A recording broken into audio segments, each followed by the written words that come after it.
আসসালামু আলাইকুম। প্রিয় শিক্ষার্থীরা, কেমন আছো তোমরা? আশা করছি ভালো আছো। আমি ভালো আছি, আলহামদুলিল্লাহ। গত ক্লাসে ব্যবসা উদ্যোগের প্রথম অধ্যায়ের 3টি বিষয়ে নিয়ে আলোচনা করেছিলাম। আশা করছি তোমরা দেখেছো এবং পড়েছো। আজ আমি তোমাদের দ্বিতীয় ক্লাসটি নিব ইনশাআল্লাহ। আজ আলোচনা করব প্রথম অধ্যায়ের বাকি অংশগুলো। তাহলে চলো শুরু করা যাক।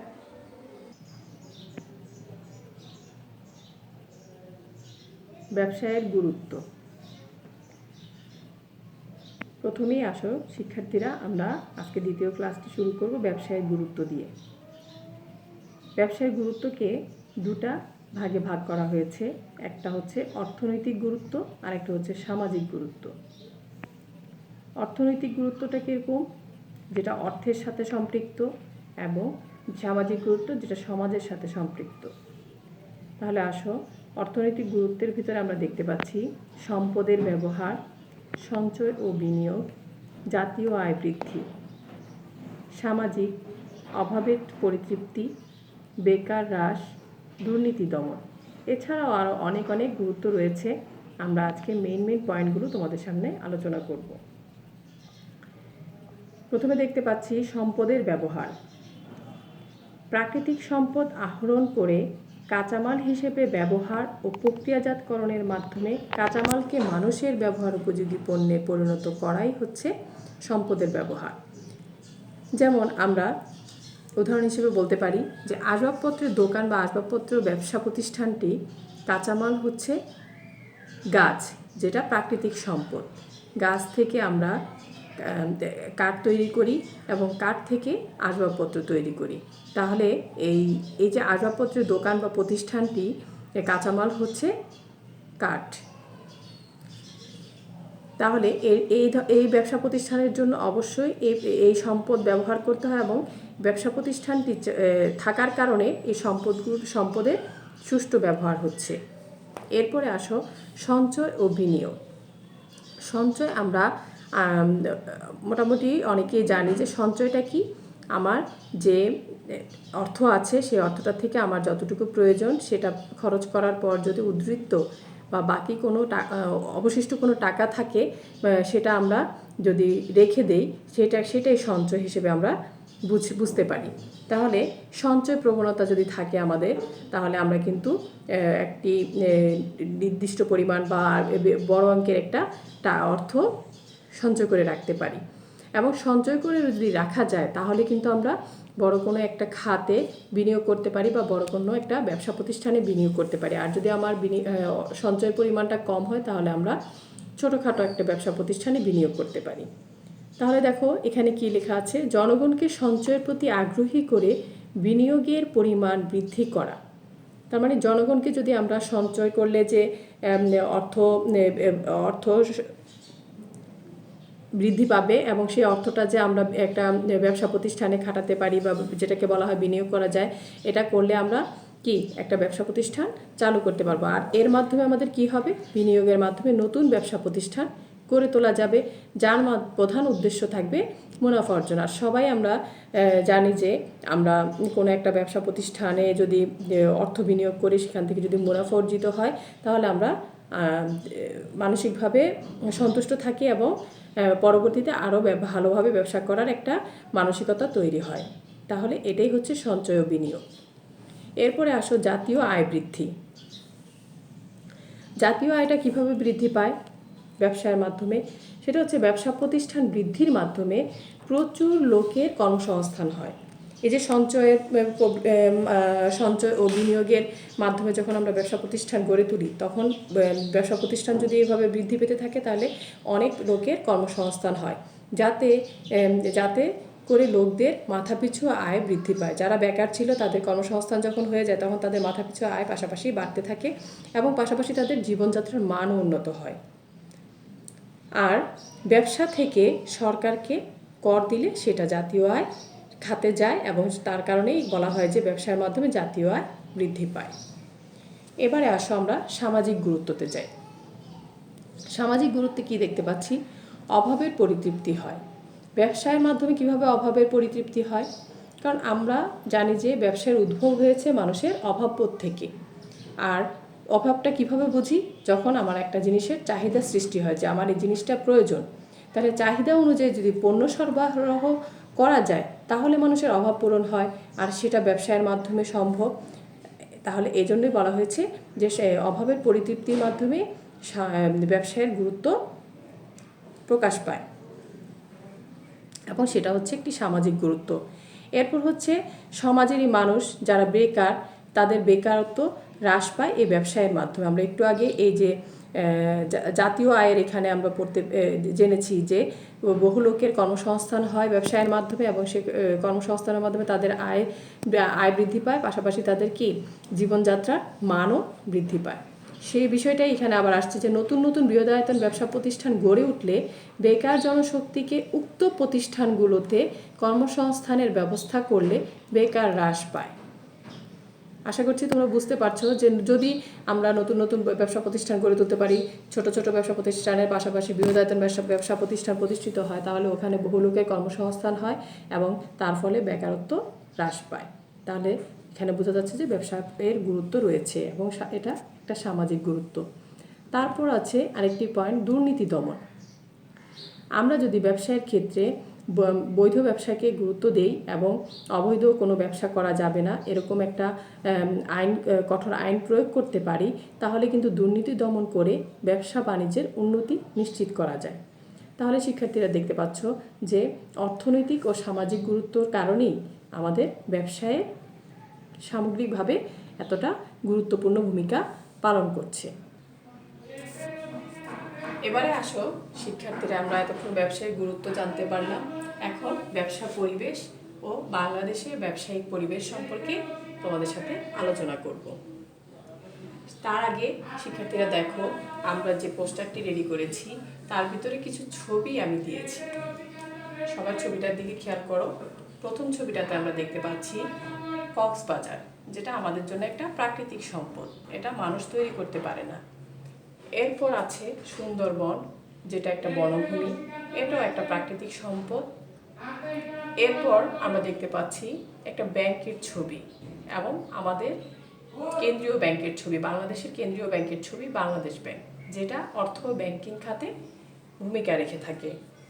এরপর দেখতে পাচ্ছি একটি মাটির জিনিস তৈরির একটা যন্ত্র, এবং যেটাকে মৃৎশিল্প বলা হয়, যেখানে মাটির জিনিস তৈরি করা হয়। এরপর দেখতে পাচ্ছি আরেকটা ছবি, যেখানে কিছু পল্লী সঙ্গীত গায় এমন কিছু শিল্পী তাদের হাতে ঢোল বাদ্যযন্ত্র নিয়ে তারা গান গাইছে, তার মানে পল্লী গান করছে। তাহলে এটা একটা সংস্কৃতির পর্যায়ে পড়ে। এরপর আমরা একটা ছবি দেখতে পাচ্ছি, যে ছবিটা এরপর দেখতে পাচ্ছি আমরা সোনারগাঁয়ের একটি ছবি।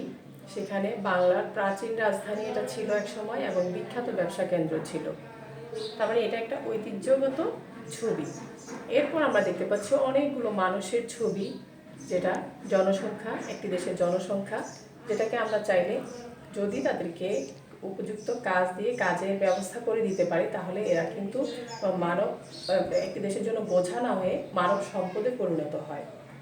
তাহলে এই ছবিগুলো দেখে আমরা কি বুঝতে পারছি যে এই ছবিগুলোর সাথে ব্যবসা জড়িত কিনা, বা এই পরিবেশগুলোর দ্বারা ব্যবসা প্রভাবিত হয় কিনা।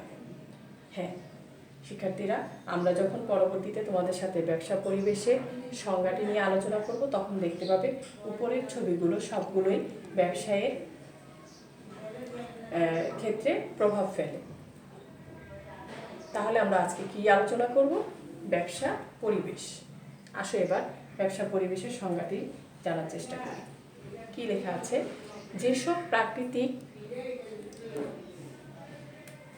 ও অপ্রাকৃতিক উপাদান দ্বারা ব্যবসায়িক সংগঠনের গঠন, কার্যাবলী, উন্নতি ও অবনতি প্রত্যক্ষ ও পরোক্ষভাবে প্রভাবিত হয়, সেগুলোর সমষ্টিকে ব্যবসায়িক পরিবেশ বলে। এখন খেয়াল করো, যেসব প্রাকৃতিক ও অপ্রাকৃতিক বলা হয়েছে, এখানে প্রাকৃতিক উপাদানগুলো কীরকম? ভূপ্রকৃতি, একটি দেশের জলবায়ু, নদ নদী, পাহাড়, বনভূমি, এরকম আরও অন্যান্য প্রাকৃতিক বিষয়গুলো আসতে পারে এখানে। অপ্রাকৃতিক সেটা কীরকম উপাদানগুলো? শিক্ষা, সংস্কৃতি, অর্থনীতি, জাতি, ধর্ম। তাহলে অপ্রাকৃতিক এই উপাদানগুলো এবং প্রাকৃতিক এই উপাদানগুলো যদি কোনো ব্যবসায়িক সংগঠনের গঠন, মানে একটা ব্যবসায় প্রতিষ্ঠান গঠনে, তার কার্যাবলীতে উন্নতিতে হোক আর অবনতিতে হোক প্রত্যক্ষ পরোক্ষভাবে যদি প্রভাবিত করে, তাহলে সেইগুলোর সমষ্টিকে আমরা ব্যবসায়িক পরিবেশ বলতে পারি। তাহলে বোঝা যাচ্ছে উপরের ছবির জিনিসগুলো ব্যবসায়িক পরিবেশের উপাদান। এরপর একটা কথা লেখা আছে, দেখো, কোনো স্থানের ব্যবসা ব্যবস্থার উন্নতি নির্ভর করে ব্যবসায়িক পরিবেশের উপর। তাহলে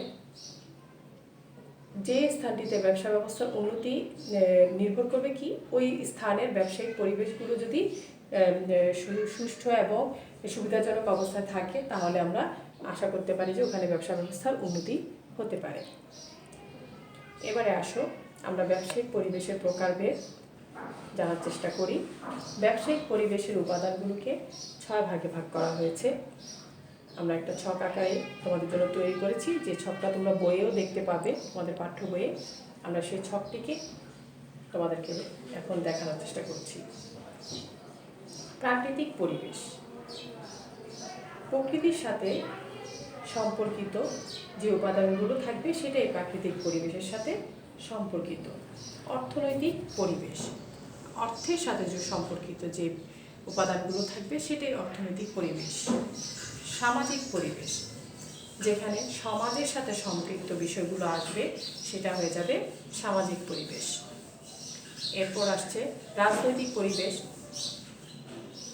রাজনীতির সাথে সম্পর্কিত উপাদানগুলো যদি ব্যবসায়ের ক্ষেত্রে প্রভাবিত করে তাহলে সেটা হয়ে যাবে রাজনৈতিক পরিবেশ। এরপরে দেখতে পাচ্ছ আইনগত পরিবেশ, সেখানেও আমরা বলতে পারি আইন সম্পৃক্ত বিষয়গুলো যদি ব্যবসায়ের ক্ষেত্রে প্রভাব ফেলে তাহলে সেটা আইনগত পরিবেশ হবে। পরবর্তীতে দেখতে পাচ্ছি প্রযুক্তিগত পরিবেশ। প্রযুক্তিগত পরিবেশে প্রযুক্তির বিষয়গুলো যদি আসে এবং সেগুলো যদি ব্যবসায়ের ক্ষেত্রে প্রভাব ফেলে তাহলে সেটা প্রযুক্তিগত পরিবেশ। এখন দেখো ভেতরের পয়েন্টগুলো আমরা একটু জানার চেষ্টা করি। প্রাকৃতিক পরিবেশ, দেখতে পাচ্ছি জলবায়ু। একটি দেশের জলবায়ু যদি সেই ব্যবসা প্রতিষ্ঠানটা বা সেই কোনো একটা ফসল উৎপাদনের ক্ষেত্রে যদি অনুকূল হয় তাহলে সেখানে সেই জিনিসটা ভালো হয়। সেক্ষেত্রে ভূমির কথা আসতে পারে, ভূমিটাও যদি ভালো হয় ও অনুকূলে থাকে, প্রাকৃতিক সম্পদগুলো যদি সহজে পাওয়া যায়, আশপাশে যদি নদী কেন্দ্রিক কোনো ব্যবসা প্রতিষ্ঠান গড়ে তুলতে চায় তাহলে নদ নদীগুলো যদি আশেপাশে থাকে এবং বনভূমি কেন্দ্রিক কোনো ব্যবসা প্রতিষ্ঠান গড়ে তুলতে চাইলে সে ধরনের ক্ষেত্রে এই উপাদানগুলো প্রভাব বিস্তার করে এবং ওইখানে যদি সেই উপযুক্ত জায়গায় উপযুক্ত ব্যবসা প্রতিষ্ঠানটি গড়ে তোলা হয় তাহলে সেটি সফলতার মুখ দেখতে পারে। পরবর্তীতে আসো অর্থনৈতিক পরিবেশও আমরা দেখতে পাচ্ছি। যে কোনো ব্যবসা প্রতিষ্ঠানের জন্য কিন্তু প্রধান উপাদান হচ্ছে অর্থ, আর সেগুলো আসবে কোথা থেকে? আমরা একটু আগে ব্যবসায়িক গুরুত্বে আলোচনা করতে গিয়েও আমি তোমাদের সাথে বলেছি যে সঞ্চয় করতে হবে, সঞ্চয় থেকে একটা পরিমাণ টাকা আমাদের কাছে একসাথে হবে এবং সেটা আমরা বিনিয়োগ করতে পারবো এবং বিনিয়োগ করলে সেটা একটা ব্যবসা প্রতিষ্ঠানের জন্য মূলধন হবে এবং সেটা আমরা কখনো কখনো নিজে আত্মীয় স্বজন বন্ধু বান্ধবের কাছ থেকে সংগ্রহ করতে পারি এবং যখন তাদের থেকে সংগৃহীত অর্থ দিয়ে আমাদের ব্যবসাটি শুরু করা যাচ্ছে না তখন আমরা ব্যাংকের কাছ থেকে ঋণের মাধ্যমেও এই ব্যবস্থাটা করতে পারি। এখন এই পরিবেশের উপাদানগুলো যদি আমাদের প্রত্যেকটা দেশের ক্ষেত্রে অনুকূলে থাকে তাহলে ওই ক্ষেত্রে ব্যবসা করা সহজ হয়, ব্যবসা এবং সফলতার মুখ দেখে। সামাজিক পরিবেশের ক্ষেত্রেও সেরকম আমরা এখানে কিছু পয়েন্ট দেখতে পাচ্ছি। ধর্মীয় বিশ্বাস, মানব সম্পদ, শিক্ষা, সংস্কৃতি ও ঐতিহ্য। ধর্মীয় বিশ্বাস, ধর্মীয় বিশ্বাস এই যে বিশ্বাসটা যদি আমরা আলোচনা করতে যাই সেক্ষেত্রে আমরা সৌদি আরবের একটা উদাহরণ দিতে পারি। তারা কিন্তু মুসলিম অধ্যুষিত একটি দেশ, যেখানে ধর্মীয় আমাদের মুসলমানদের ধর্মীয় অনুভূতিতে আঘাত হানে বা ধর্মীয় মূল্যবোধের সাথে যায় না এমন ধরনের পণ্য সেবা তারা গ্রহণ করে না। তাহলে ওখানে আমরা কিন্তু এই ধরনের ব্যবসা করতে পারবো না। তাদের ধর্মীয় বিশ্বাসটুকু এটা যেমন মদের ব্যবসা, এটা হারাম, আর ইসলাম ধর্মে এটা হারাম করা হয়েছে, তাহলে ওই দেশে মদের ব্যবসাটা করা যাবে না। তাহলে আবার মানব সম্পদ, আমরা যেমন আমাদের বাংলাদেশের প্রেক্ষাপটে যদি আলোচনা করি, আমাদের জন্য কিন্তু যে জনসংখ্যা সেটা অনেক সময় আমাদের বেশিরভাগ সময় আমাদের জন্য বোঝা হিসেবে আমরা দেখি, কিন্তু এদেরকে যদি আমরা উপযুক্ত জায়গায় উপযুক্ত কর্মসংস্থানের ব্যবস্থা করে দিতে পারি এবং প্রশিক্ষণের ব্যবস্থা করে দিতে পারি, তাহলে কিন্তু তারা বোঝা না হয়ে মানব সম্পদে পরিণত হতে পারে এবং এটাও ব্যবসায়ের ক্ষেত্রে প্রভাব বিস্তার করে। শিক্ষার ক্ষেত্র, তা সংস্কৃতি ঐতিহ্যের ক্ষেত্র সেই অবস্থাটাই হবে যদি সেটা আমাদের ব্যবসার ক্ষেত্রে অনুকূল হয়। রাজনৈতিক পরিবেশ, এই ক্ষেত্রেও আমরা দেখতে পাচ্ছি সরকার ব্যবস্থাটা কঠোর সরকার ব্যবস্থা যদি আইন শৃঙ্খলাকে কঠোরভাবে প্রয়োগ করতে পারে এবং তাতে কিন্তু দেশে যে আমাদের বাংলাদেশের প্রেক্ষাপটে দেখতে পাই যে ঘন ঘন হরতাল, ধর্মঘট, হ্যাঁ, এই জিনিসগুলো হয়ে থাকে, যাতে কি রাজনৈতিক স্থিতিশীলতা থাকে না, অস্থিতিশীল পরিবেশ সৃষ্টি হয়, যার কারণে ব্যবসা প্রতিষ্ঠানে অনেক ক্ষতি হয়ে থাকে।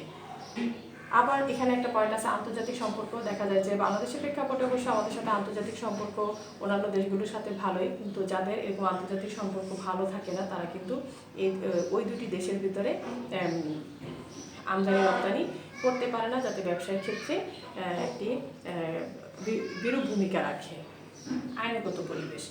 আইনগত পরিবেশটা কীরকম, সেটা হচ্ছে যে ব্যবসাটাতে আমি যে ব্যবসাটা করব এটা যদি আমার বাণিজ্যিক যে আইন দেওয়া আছে সে আইনের অধীনে থাকে এবং বৈধ হয়, এবং শিল্প আইনগুলো যদি আমার যখন যে আইনটা আপডেট আসবে সেই আইনটা যদি আমরা গ্রহণ করে আর সেই আইন অনুযায়ী ব্যবসা করতে পারি, তাহলে অবশ্যই আমাদের ব্যবসাটা সফলতা পাবে।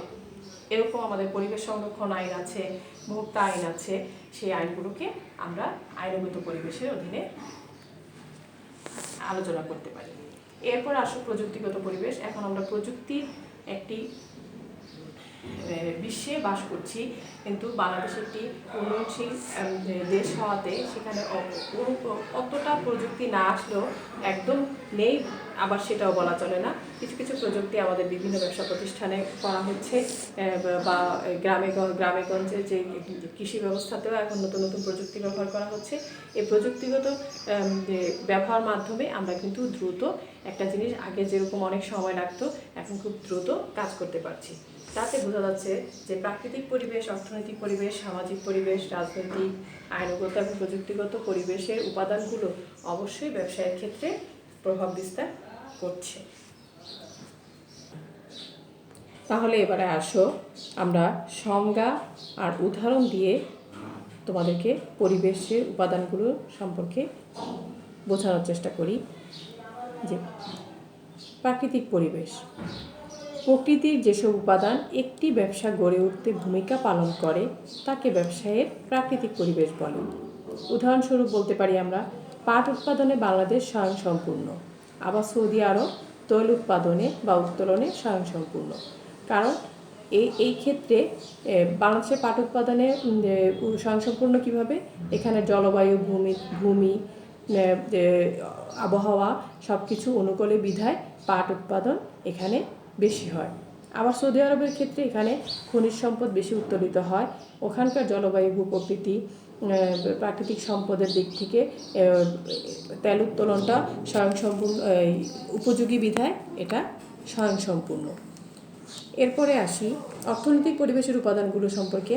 যে অর্থ যে কোনো ব্যবসা প্রতিষ্ঠানের প্রধান উপাদান, তাহলে আর্থিক যে উপাদানগুলো একটি ব্যবসা গড়ে উঠতে সাহায্য করে বা ভূমিকা পালন করে তাকে ব্যবসায়ের অর্থনৈতিক পরিবেশ বলে। উদাহরণ হিসেবে আমরা বলতে পারি বাংলাদেশের শহরগুলোতে অর্থনৈতিক উপাদানগুলোর ভিত্তি মজবুত হলে গ্রামগুলোতে ভিত্তি তেমন সুদৃঢ় নয়। তার মানে বাংলাদেশের শহরে কিন্তু সঞ্চয় বিনিয়োগের প্রবণতা বেশি আছে, মূলধন তার জন্য মূলধন বেশি হয় জনগণের, এবং তারা বড় বড় ব্যবসা প্রতিষ্ঠান গড়ে তুলতে পারে এবং অর্থ ব্যাংকিং বা ব্যাংক থেকে ঋণের সুবিধাটা তারা ভালো পায় বিধায় তারা এটা তাদের জন্য অনুকূলে। কিন্তু প্রতিকূলে হচ্ছে গ্রামগুলোতে তারা এখনও অর্থ ব্যাংকিং সুবিধাগুলো ওভাবে পাচ্ছে না। এরপর আসো সামাজিক পরিবেশ। সমাজের উপাদান, যেসব উপাদান একটি ব্যবসার গড়ে উঠতে ভূমিকা পালন করে তাকে ব্যবসায়ের সামাজিক পরিবেশ বলে। যেমন ধর্মীয় অনুভূতিতে আঘাত হানে, ধর্মীয় মূল্যবোধের সাথে যায় না এমন সব পণ্য কিন্তু সৌদি আরবের মতো দেশটি গ্রহণ করে না। যেমন উদাহরণ হিসেবে আমরা বলতে পারি মদ্যপান বা মদের ব্যবসা। এরপর রাজনৈতিক পরিবেশ। রাজনীতির যে উপাদানগুলো ব্যবসা প্রতিষ্ঠানে গড়ে ওঠা ও পরিচালনায় ভূমিকা রাখে তাকে ব্যবসায়ের রাজনৈতিক পরিবেশ বলে। উদাহরণ হিসেবে আমরা বলতে পারি বাংলাদেশে ব্যবসায়ের রাজনৈতিক উপাদানের সবগুলো কাঙ্ক্ষিত পর্যায়ে বিদ্যমান নেই।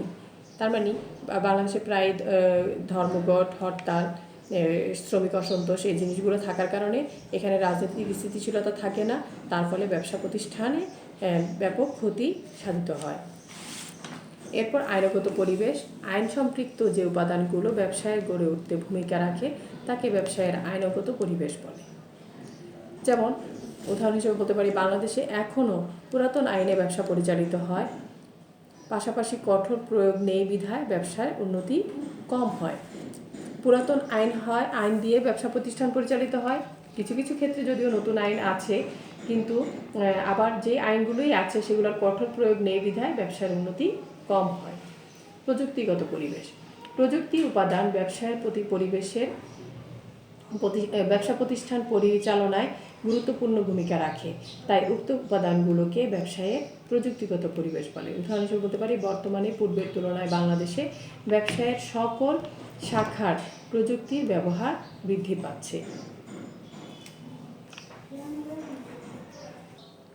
এতক্ষণ শিক্ষার্থীরা আমরা ব্যবসায়ের পরিবেশ এবং ব্যবসায়িক পরিবেশের উপাদানগুলোকে কয় ভাগে ভাগ করা হয়েছে সেই বিষয়টা নিয়ে বিস্তারিত আলোচনা করেছি। এখন বাংলাদেশের ব্যবসায়িক পরিবেশটা কীরকম হবে সেটা নিয়ে আমরা একটু আলোচনা করব। বাংলাদেশ একটি কৃষি নির্ভর দেশ। অবশ্য দেশের অর্থনীতিতে ব্যবসা তথা শিল্প ও বাণিজ্যের অবদান প্রতি বছর বেড়েই চলেছে। এককালে এই অঞ্চল ব্যবসা বাণিজ্যের সারা বিশ্বে বিখ্যাত ছিল। বর্তমান অবস্থায় বাংলাদেশে ব্যবসায়িক পরিবেশের অনুকূল ও প্রতিকূল অবস্থা জানতে পারলেই তা থেকে উত্তরণের ব্যবস্থা করলে ব্যবসায় সফলতা পাবে। আমরা এখন নিচের ছকটি থেকে আমাদের ব্যবসা পরিবেশের উপাদানগুলো এবং সেই উপাদানগুলো বাংলাদেশের প্রেক্ষাপটে কী কী অবস্থাগুলো অনুকূলে আছে এবং কী কী অবস্থাগুলো প্রতিকূলে আছে এবং সেই প্রতিকূলের অবস্থাগুলো উত্তরণ করতে পারলে কীভাবে ব্যবসা প্রতিষ্ঠানের ক্ষেত্রে এই উপাদানগুলো প্রভাব বিস্তার করতে পারবে সেটা নিয়ে একটু আলোকপাত করব। তাহলে আসো, ব্যবসায়িক পরিবেশ, অনুকূল অবস্থা, প্রতিকূল অবস্থা। পরিবেশের উপাদানগুলো কি কি? প্রাকৃতিক উপাদান। প্রাকৃতিক পরিবেশের অধিকাংশ উপাদানই বাংলাদেশে ব্যবসা স্থাপনের জন্য অনুকূল। যেমন কৃষি, শিল্প, ভোগ্যপণ্যের কাঁচামাল আমরা খুব সহজেই পেয়ে থাকি। প্রতিকূল অবস্থাটা কীরকম? কিছু কিছু স্থানে সরকারি তদারকি ও পৃষ্ঠপোষকতার অভাবে প্রাকৃতিক পরিবেশের উপাদানগুলোর যথাযথ ব্যবহার হয় না। তাহলে আমাদেরকে এই ক্ষেত্রে সরকারি পৃষ্ঠপোষকতা বেশি প্রয়োজন আমরা মনে করছি। এই যদি ব্যবস্থাটা করা যায় তাহলে আমরা এই প্রতিকূল অবস্থাগুলো কাটিয়ে আমরা ব্যবসায়ের ক্ষেত্রে প্রাকৃতিক উপাদানগুলো আরও প্রভাব বিস্তার করে আমাদের বাংলাদেশের ব্যবসায়িক পরিবেশকে আরও সুগঠিত করতে পারব। এরপর অর্থনৈতিক উপাদান। বাংলাদেশের শহরগুলোতে অর্থনৈতিক উপাদানগুলোর ভিত্তি মজবুত, যেমন কার্যকর অর্থ ও ব্যাংকিং ব্যবস্থা। এটা আমাদের বাংলাদেশের প্রেক্ষাপটে শহরে আছে। কিন্তু প্রতিকূল অবস্থাটা কি? গ্রামগুলোতে অর্থনৈতিক উপাদানগুলোর ভিত্তি সুদৃঢ় নয়, যেমন ব্যাংকিং সেবা ও ঋণ প্রাপ্তির ক্ষেত্রে গ্রামগুলোতে সুবিধা অনেক কম। তাহলে আমরা গ্রামগুলোতে, যেহেতু আমরা কৃষি নির্ভর একটি দেশ, তাহলে গ্রামগুলোতে যদি তাদের কৃষকদের, জেলেদের ভালোভাবে ঋণের ব্যবস্থা করে দিতে পারে, ব্যাংকিং সেবা দিতে পারে, তাহলে তারা আরও ভালোভাবে ব্যবসা করতে পারবে।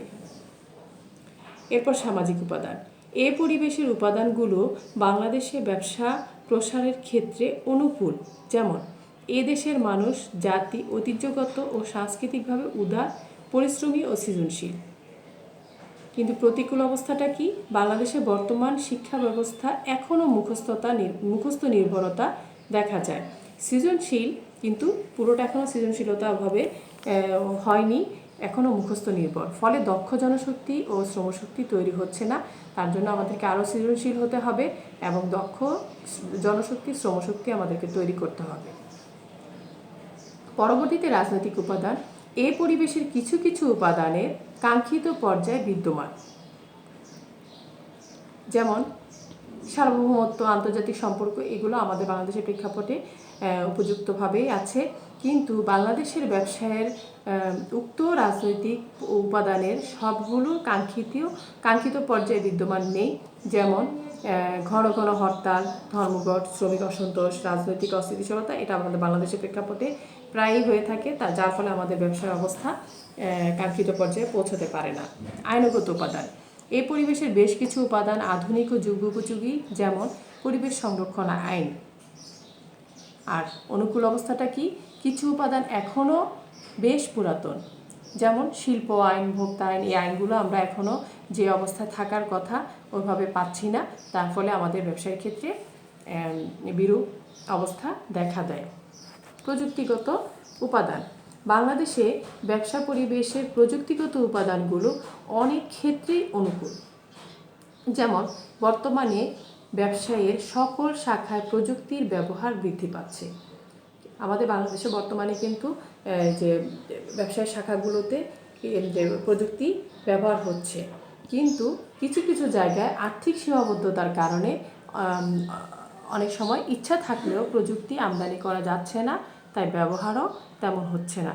আমরা যদি আর্থিক সীমাবদ্ধতা কাটিয়ে উঠতে পারি, তাহলে আমরা প্রযুক্তি ব্যবহারের মাধ্যমে আরও উন্নতি করতে পারবো। তাহলে আমাদের ব্যবসায়িক পরিবেশের উপাদানগুলো আমাদের বাংলাদেশের ব্যবসায়িক পরিবেশে ব্যাপক প্রভাব বিস্তার করতে পারবে এবং আমরা সফলতার মুখ দেখতে পারব।